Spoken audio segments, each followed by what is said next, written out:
remember it like it was yesterday, sitting on that university bench, sitting like I'm sitting now, waiting to meet the head of student admissions. You see, what had happened was I had failed to meet the payment date for university fees. And because of that, I had lost my place to university. But I was not going down without a fight. So I made the trip to the university and I decided that I was going to beg for my place in person. And I remember sitting on that bench, also coming to the decision that I was going to do all I could to make sure that money would never be the reason why someone would have to give up on their dreams. And that moment of pain, years later, who would have known, would have given birth to a product and a business that would go on to do over 12 million in financing or payment plans for school fees. And I'm about to show you how that happened. The conversation starts now.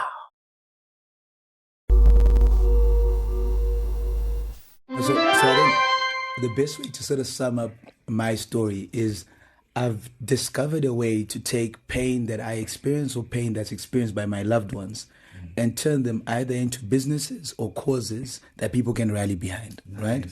So I think the first sort of attempt to do that was when I almost got kicked out of school because we couldn't make the payment deadline, right?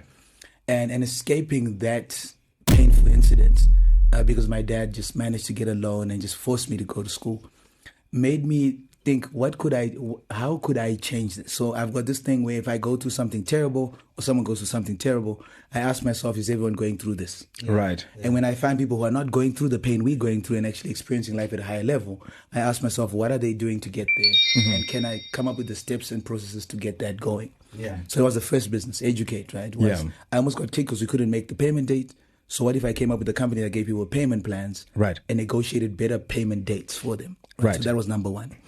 But and Educate is still running. And Educate, 11 years in, bro, and we're still in Amazing stuff, man. We're still in it. And the second bit was when I was in class, I realized that I had gotten to university not because I had a clue of what I was going to do. I was first generation O-level pass my O-level in my family. I was the first one to go to A-level, and I was the first one to go to university. And in all these steps, I was shocked. I was as shocked as my aunt. One of my aunts even called and said, "You are a dummy, bro. What's happening?" And I was like, "I know. I'm trying to figure it out myself as well." So A-level, I just did subjects that I thought I liked. But if you would have told me what career you're going to do, I had no clue, right? Sorry, Terry. I can't imagine somebody putting your name and the word dummy in the same sentence. You're like literally one of the smartest people I know. So I want to, because you mentioned earlier that you were slow and you had to.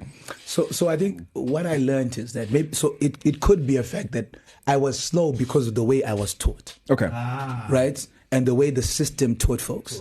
So you find that the education system often is more interested in getting a curriculum done and through than in identifying how different people learn so that they can go based on the best way they learn. Correct. So I was not good in the classroom setting where the teacher kept going, right, and assuming. So I struggled in that format. But when I got to do extra lessons and I got to ask questions, I think my power came from my ability to ask questions and see the pattern in things. So when I started doing extra lessons and started seeing patterns, I was able to even pass stuff like grade 7. And the moment, why are you laughing, bro? So when I got to Form 1, I was sent to this really, academic school. And once again, I found myself at the bottom of the barrel. Right. But this time I had a bit of arsenal knowing that, look, if I can ask folks, and I think when I got closer to O-level, that's when I realized that, man, if I'm going to pass this thing, I'm going to need help. And classroom help isn't going to do it. So I started reaching out to A-level students or Form 5 students who were just coming back and weren't doing much. And I was like, can you help a brother out? Right. So I started learning, I started realizing that the more I was able to learn from someone who's near my age or my age, stuff made sense. Wow. So that's how I passed my O-level. That's how I, like there's a guy, shout out to Crispin Karidzo. Like I got an A in maths in A-level because that guy would say, come to my classroom when I'm studying this section of maths that covers the entire Form 5. So he taught me Form 5 maths. That's wild. Wow. So when I got there, I was like this, bro. So immediately, so I think for me, I wasn't smart the way schools taught. But when you started giving me when you slowed it down, and I think for me, when I saw my mom cry tears of joy that I'd passed O level, and I'd pranked her and said, you know what, I failed. And he's like, so what do you want to do? And I'm like, this is the part you're supposed to shout at me. Why are you being so understanding? Right. Then I show her the pass and she starts crying. She calls the whole clan. Like she was on the phone the whole night. Wow. Like my son's done this, my son. And like for a moment, like when I realized that this is actually important to her, it changed. Like school wasn't about passing anymore. Right. It was about, I'm going to see my mom cry tears of joy every single time. I can give her an opportunity to do so. That's crazy, man. So that's how I went through all of school, man. I didn't care about being top student. It was just about that feeling that my mom would get, that she would feel like, man, you know what? I've done a good job. I couldn't get to this level, but look at this kid who's making me shine, making me look good in front of my peoples.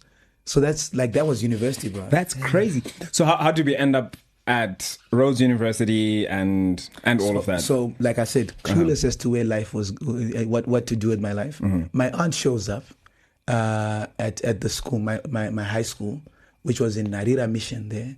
In case you think I'm from a private school, you got private Narira school Mission, vibes, though. Yeah.